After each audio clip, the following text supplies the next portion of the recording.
Before I get into my father's role at the USDA in the 1960s and later episodes, I'm going full tilt scholarly to provide a historical backstory to how all of this came to be. If you're interested in the research aspect, I provide citations for the source material I used in a bibliography I placed on the companion website. You can find a link to that website in the description below. An unusually cooperative venture in terms of government projects, the Barberry Eradication Campaign began in 1918 as a collaboration between the United States Department of Agriculture, USDA, and 13 individual state agricultural departments, primarily states in the Midwest. My father began his service with the USDA in 1962 to support this ongoing initiative, so by the time he began, the entire life cycle of this initiative was beginning to wind down. The Barberry Eradication Campaign was connected with Federal Black Stem Rust Quarantine No. 38, which was invoked by the U.S. government in 1918. This national quarantine, at its core, was designed to protect American food grain crops, mainly wheat, against a blight known as black stem rust. Specifically, the quarantine provided guidance for the selling and transport of certain types of bushes of the genera Berberis, Berberis, not sure I said that right, and Mahonia, plants that could be connected to the spread of this blight. Now I'll explain that in greater detail later. It's important to note that this quarantine was only for specific types of bushes, not all of them, not all barberry bushes. While the Barberry Eradication Campaign no longer exists, Federal Black Stem Rust Quarantine No. 38 remains in place, having been updated and amended throughout the years. The quarantine can be found on the Federal Register in 7 CFR 301.38 through 301.388. The Federal Register, by the way, is the official journal of the U.S. government and the place to find all government agency rules, proposed rules, and public notices. The Federal Register is published every weekday except on federal holidays, and since it went online in 1994, it's fairly easy to search. I'm going to go research nerd for a little bit here and explain how these codes work. Each part of the code means something, so 7 CFR 301.38 represents Title 7, first part's the title, CFR's Code of Federal Regulations, 301, and then the 38 is Section 38. In other words, these codes are the map to find the rules and sections of the rules, and it's important that they are clearly labeled because there are lots and lots of rules. Of course, when the Federal Black Stem Rust Quarantine No. 38 was published in 1918, it was far removed from internet searches, and even the Federal Register itself would not be created until 1935, some 17 years later. So this quarantine has survived through many government changes over the past century on into today. A few years back in 2020, the rule was soliciting comments for, and this is the official wording, a notice of request for revision to an extension of approval of an information collection, black stem rust identification requirements for addition of rust-resistant varieties, with comments being accepted through October 19th, 2020. If your ears fuzzed out a bit listening to that, no worries. I fuzzed out reading it. The point is, the quarantine is still quite relevant and active. Federal Black Stem Rust Quarantine No. 38 regulations, which concern transport and sale of certain kinds of plants, applied and continue to apply 100 years later. Now, the USDA itself has roots going back to the earliest days of the nation, even before, with first President George Washington interested in agricultural research. According to the USDA's own website, the USDA officially came into existence on May 15, 1862, following the signing of legislation by Abraham Lincoln, who would later call the USDA the People's Department. Barberry Eradication Campaign was launched in 1918. Now, this would have been under President Woodrow Wilson. It fell under the control of the Bureau of Plant Industry, and that was further subdivided, under the Office of Cereal Crops and Diseases. Although by January 1st, 1930, barberry eradication was large enough that it was set up as its own separate unit. The campaign, however, was way beyond just a federal initiative. This was one that was an unprecedented collaboration between the federal government and state agricultural and academic agencies. According to an Ohio Progress Report for 1929, that's already a decade after it launched, the federal government collaborated not only with the Ohio Department of Agriculture, but also the Conference for the Prevention of Grain Rust out of Minneapolis, the Ohio Agricultural Experiment Station, the Ohio State University's College of Agriculture, and the Ohio Farm Bureau. Now, that was just in Ohio. Each state participating in the campaign had a similar roundup of agencies and agricultural collaborators. This campaign was a significant collaboration event.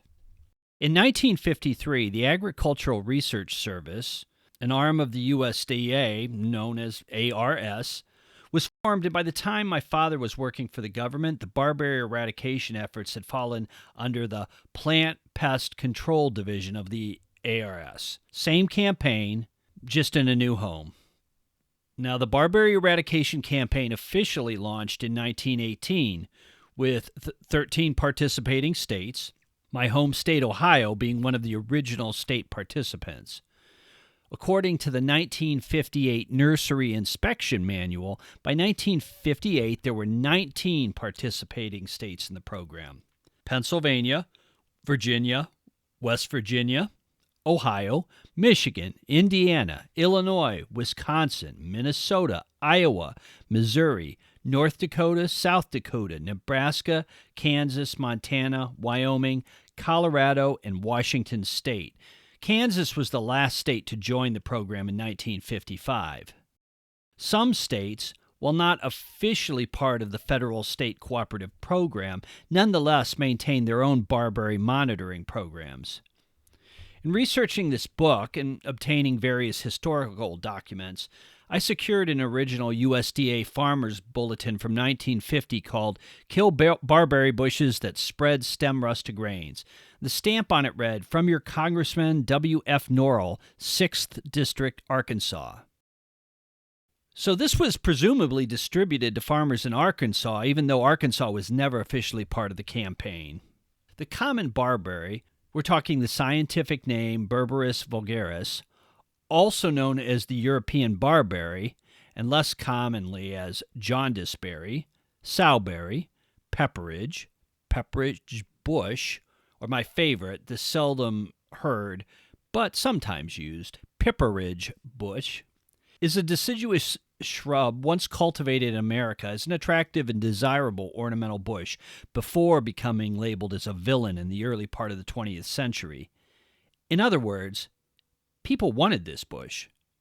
Featuring serrated leaves, sharp spines, and attractive red berries with reddish foliage in the fall, the common barberry had a slight similarity to a holly bush, but cut a branch and under the bark will be a golden color not found in holly bushes.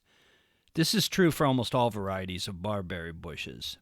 In Ohio, the common barberry will flower roughly during April and May with a flourish of yellow half-inch flowers and drooping racemes, which are clusters of flowers. While pretty, the flowers are better to look at than sniff, often being described in terms of smelling offensive or unpleasant. I asked my father what the flowers smelled like, but his recollections didn't recall. The common barberry bush grows wild in many parts of Asia and Europe, hence the name European barberry, although it was never native to the U.S., arriving instead as transplants from other areas, particularly from early settlers. Sporting bright red oblong berries, the fruit of the common barberry are edible, even though sour. The berries are high in pectin, a naturally occurring polysaccharide that congeals when heated with sugar, making them ideal for making jams. It wouldn't be uncommon to find barberry jams in the U.S., England, and throughout Europe and Asia in the 1800s. Common barberry berries, packed full of vitamin C, have long been used in Europe and various Asian countries for culinary purposes, not only for jams, but a variety of uses. They show up in Indian pilafs and are still frequently used in Persian cooking. New York Times journalist David Corcoran wrote about tasting barberries in the Persian dish, and I hope I get the pronunciation correct, Zeresh polo, which means barberry rice, in the September 6, 2009 edition of the newspaper. But the berries aren't easy to get, even if you could find the bush. The painful thorns of the bush make harvesting the fruit challenging. The berries of the plant, containing a compound called berberin, the substance that also provides the yellow color under the bark I mentioned earlier, have long been used for traditional medicines. And medicinal use of the berries in Iran and India go back not hundreds, but thousands of years. You will find a tremendous history of the berries being used in China for gastrointestinal issues. Richard Lawrence Hoole, an English herbalist in Lancashire, England, from the late 1800s to early 1900s, wrote in 1922 that berberin from the common barberry could be, quote, employed in fevers, loss of appetite, obstructions of the kidneys and bladder, splenic affections, diseases of the liver, yellow jaundice and thirsty diabetes, sore eyes, and affections of the mouth and throat, unquote. A fairly useful all-purpose berry. While berberin can be potentially harmful or even toxic for children, and it is contraindicated with various prescription medicines, a quick internet scan will show hundreds of pieces of writing, from recent peer-reviewed scientific papers to descriptions by homeopathic practitioners to medicinal historical accounts on the use of berberin as a medicine, especially in regards for usage for anti-inflammatory and gastrointestinal applications. In the September 2011 issue of Dog World, even, author Diva Khalsa discusses the use of common barberry homeopathic remedies in treating kidney disease in dogs. If food and medicine weren't enough, however, to make the common barberry a desirable plant, the yellow berberin in the common barberry was also useful for dyeing. In the Royal Journal of the Royal Asiatic Society of Great Britain and Ireland from 1844, the author writes, this is a quote, having learnt, whilst engaged in inquiries among manufacturers and other practical men, that the root of the common barberry, or Berberis vulgaris, was an article of increasing value within the arts, according of the account of the fine yellow color which it contains. The most important use to which the coloring matter is applied, as I am informed by a gentleman well acquainted with the arts of dyeing, for the purpose of dyeing or obtaining yellow, for which purpose it is found peculiarly suited. Now, I wasn't able to find information that expressly proves my guess, but I suspect that the common barberry was likely used in the coloration of leather cowboy boots, hats, or dusters in the American Wild West for that yellow color. Because of the culinary and medicinal qualities and overall attractiveness of the common barberry bush, the plant was brought over to this country long ago and purposefully cultivated.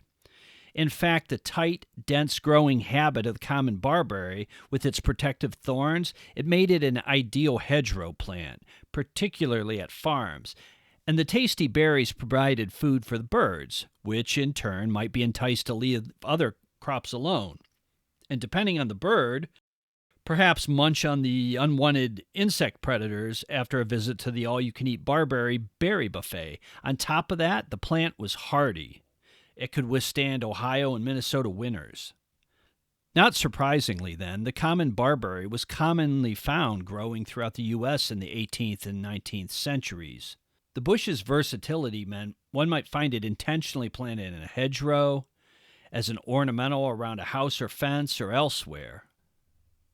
The common barberry's useful nature and attractive exterior, however, hid a dark secret. The plant was found to host the plant fungus black stem rust.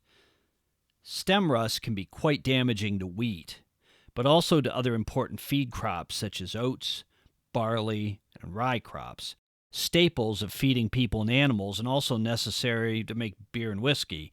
Now, the second part wasn't a concern for the government during Prohibition, which lasted from 1920 to 1933, but the first part certainly was. To say the least, stem rust was highly problematic.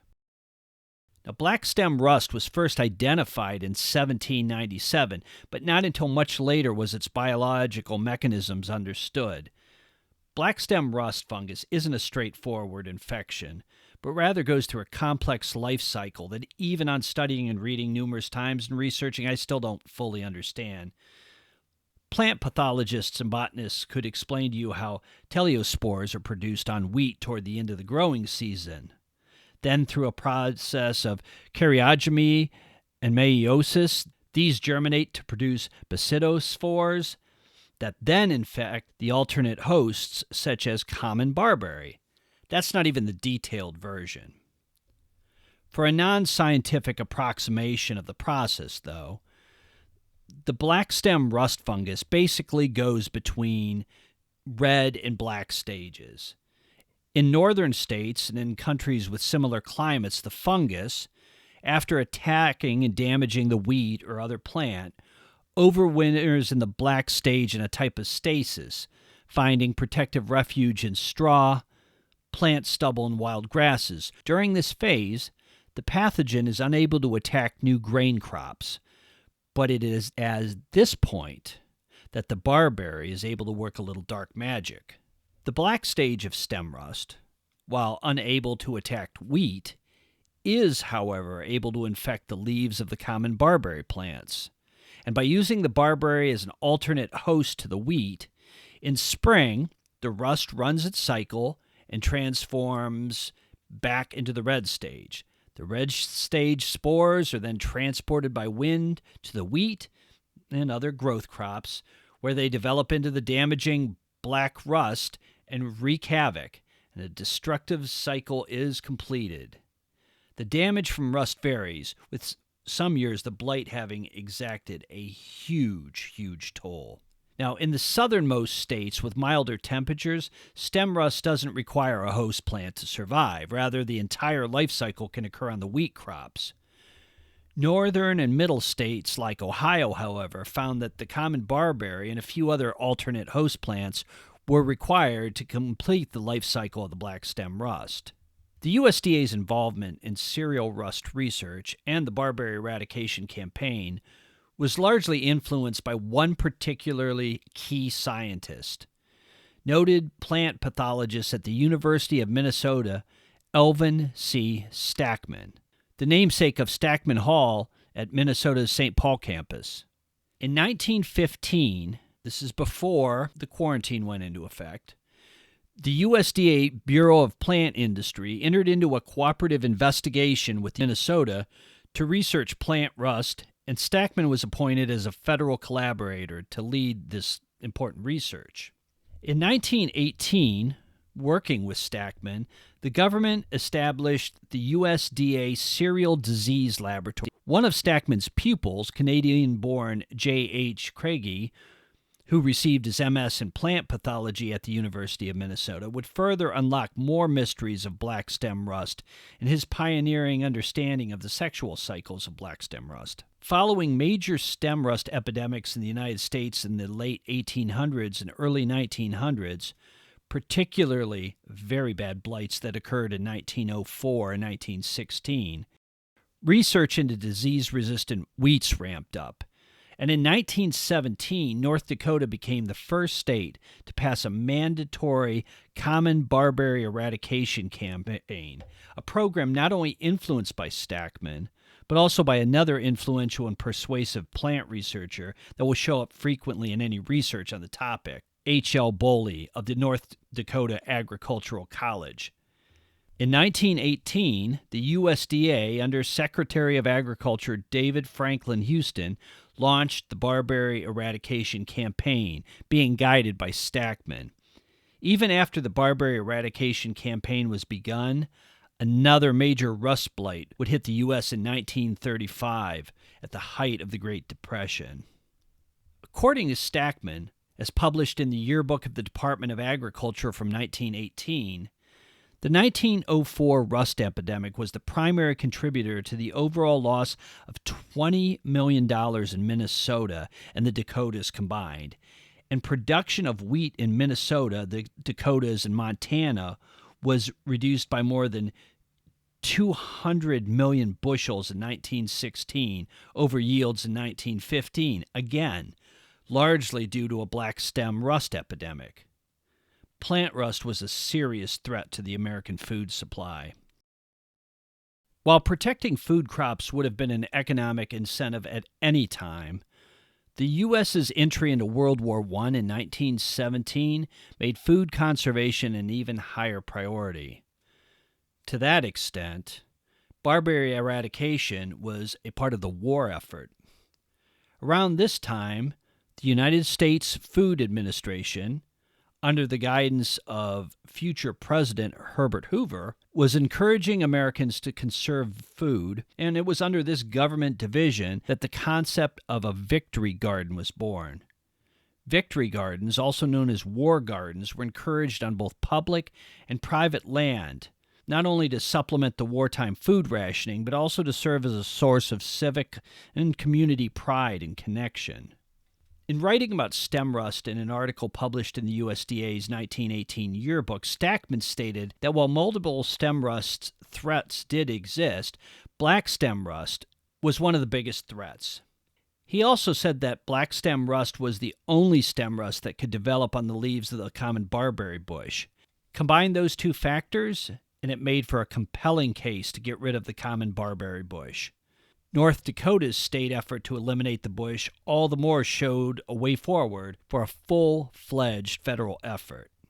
According to Stackman, black stem rust was caused by a microscopic parasitic fungus that, unlike most plants, doesn't make its own food, but instead sends down tiny tubes in the host plant to get its nourishment. The pathogen received its name because the brownish spores can at times be so dense that they almost appear like rust might form on a rusting iron farm tool left outside. I find looking at microscopic images of Puccinia graminis somewhat unsettling, in the same way that I find other parasites unsettling. Black stem rust literally sucks out the life of other plants. The thought then was if crop-growing states could get rid of the common barberry, they could limit the spread of the crop-damaging black stem rust. A decade or less after the Barberry Eradication Campaign launched, another reason presented itself for the government to go after barberry. Research was cited coming out of the Canadian Rust Research Laboratories at Winnipeg, as well as the University of Minnesota. The research from the University of Minnesota was under the guidance of the same Mr. Stackman, who headed the barberry program. Now, this research, conducted independently in Canada and the States, both arrived at similar conclusions. Various forms of rust. By 1958, more than 200 races of known stem rust would be identified. Well, the rust could hybridize on the leaves of the barberry, creating new, more virulent strains of rusts. Now, these strains could sometimes attack even more rust-resistant strains of wheat, which farmers and agricultural researchers were always trying to develop. So not only was the common barberry playing host to black stem rust, it was making it more virulent. The common barberry had to go. As Stackman stated in 1918, quote, "The value of our grain crops is enormous. The value of the common barberry is as nothing in comparison. The common barberry should be eradicated." Progress of the barberry eradication effort by the government was fairly well documented, with various farmer bulletins and informational brochures being issued by the government. By 1930, the USDA's Bureau of Plant Industry even had introduced the internal publication Stem Rust and Barberry News. It was issued by the Division of Barberry Eradication. This typed publication provided details of all manner of related topics, from rules for clerks in the field, such as that official telegrams should be sent at government rate and free meals and lodging should be recorded, That was from the May 15th, 1931, Volume 2, Number 2 issue. It also reported on regional progress, such as the Barberry News from Champaign County, Ohio. Quote, recently, 2 of the Barberry agents came across a one-armed man cutting down a large barberry bush, unquote. That was in June 15th, 1931. Public publications on the dangers of the common barberry weren't only geared to farmers. Although the farming community were, of course, a main target audience, this outreach was also geared to non-farm homeowners and even schools, where the idea of barberry eradication was encouraged to be integrated into classroom curriculum. The government was working to get the news out to everyone that the common barberry bush was a problem. My father was hired in 1962, some 44 years after the Barberry Eradication Campaign initially began, but his core job nonetheless originated from those early beginnings and the initial and groundbreaking research of E.C. Stackman.